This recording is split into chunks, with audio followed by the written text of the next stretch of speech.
Hi, പുതിയൊരു വീഡിയോയിലേക്ക് സ്വാഗതം. രാവിലെ ഉച്ച മുതൽ തന്നെ ഹൈറിച്ചോളികൾക്ക് ഭയങ്കര ആഘോഷത്തിൻ്റെ രാവുകളായിരുന്നു. അപ്പോൾ ഒരു മാസത്തോളമായിട്ട് മുങ്ങി നടക്കുന്ന ദൈവങ്ങളെ കാണാൻ സാധിച്ചതിലുള്ള എന്താണ് ഞാൻ ധന്യയായി എന്നൊക്കെ പറഞ്ഞിട്ടുള്ള മെസ്സേജുകൾ നമ്മുടെ ലീഡർ സ്നേഹയൊക്കെ പങ്കുവെക്കുന്നത് കണ്ടു.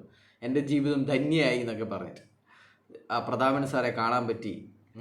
അല്ലെങ്കിൽ അങ്ങനെ മുങ്ങിപ്പോകുന്നതായിരിക്കും ചിലപ്പോൾ ഇവരും വിചാരിച്ചിട്ടുണ്ടാവുക. ഏതെങ്കിലും രാജ്യത്തേക്ക് കടന്നു കളയും എന്നൊക്കെയാണ് വിചാരിച്ചിട്ടുണ്ടാവുക. അപ്പോൾ തിരിച്ചത് വന്നുകൊണ്ട് എന്തായാലും കേസുകൾ ഷെയർ ചെയ്യാൻ ഒരാളുണ്ടല്ലോ എന്നുള്ള സന്തോഷത്തിലാണ് ഒരുപാട് ലീഡർമാർ. പിന്നെ നമ്മുടെ ഷമീനയും പിന്നെ ഫിജീഷും ഒക്കെ നമ്മൾ പിടിച്ചു കൊടുത്തു എന്ന് പറഞ്ഞിട്ടുള്ള തംസപ്പൊക്കെ കാണിച്ചിട്ട് പിടിച്ചു കൊടുത്തു എന്ന് പറഞ്ഞിട്ട് അപ്പോൾ ഇവരൊക്കെ സന്തോഷിക്കുന്നുണ്ടാവും.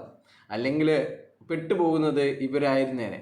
അപ്പോൾ എന്തായാലും അവർ ആദ്യം കുടുങ്ങി കഴിഞ്ഞാലും പിന്നാലെ ഇവർക്കുള്ള വടിയും വരുന്നുണ്ട് എന്നുള്ളതാണ്. അപ്പോൾ 7 മണിക്കൂറായി ഇവൻ ഉള്ളിൽ കയറിപ്പോയിട്ട്. 7 മണിക്കൂറോളം നീണ്ടു നിൽക്കുന്ന ചോദ്യം ചെയ്യലിനെയാണ് ഇവർ 2 പേരും നേരിടാൻ പോകുന്നത്. ഇന്ന് അർദ്ധരാത്രി വരെ ചോദ്യം ചെയ്യലായിരിക്കും അല്ലേ. GST കേസിൽ രാവിലെ 4 മണിക്കാണ് ഇവരുടെ FIR ഒക്കെ ഇട്ടിരുന്നത്. അത്ര മണി വരെ ഇവരെ ചോദ്യം ചെയ്യുകയായിരുന്നു. അപ്പോൾ എന്തായാലും ഇന്നത്തെ കാര്യം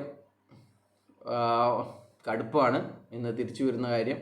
അപ്പോൾ നാളെ ഇനിയിപ്പോൾ തിരിച്ചു വന്നാലും അറസ്റ്റിലാവാതെ ചോദ്യം ചെയ്യൽ കഴിഞ്ഞിട്ട്, ഇന്നത്തെ ഫസ്റ്റ് റൗണ്ട് ചോദ്യം ചെയ്യൽ കഴിഞ്ഞിട്ട് ഇവർ പുറത്തിറങ്ങി വന്നാലും ഇവരെ നേരിടുന്നത് പുതിയൊരു കേസും കൂടിയാണ്, ചീറ്റിംഗ് കേസ്.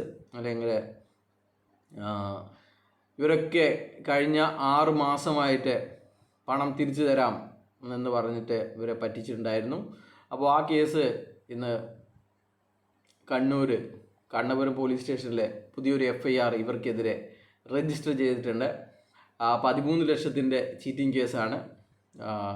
ഇവരുടെ ഹൈറിച്ച് ഓൺലൈൻ ഷോപ്പിൽ നിക്ഷേപിച്ച ഒരു നിക്ഷേപകനാണ് കേസ് കൊടുത്തിരിക്കുന്നത്.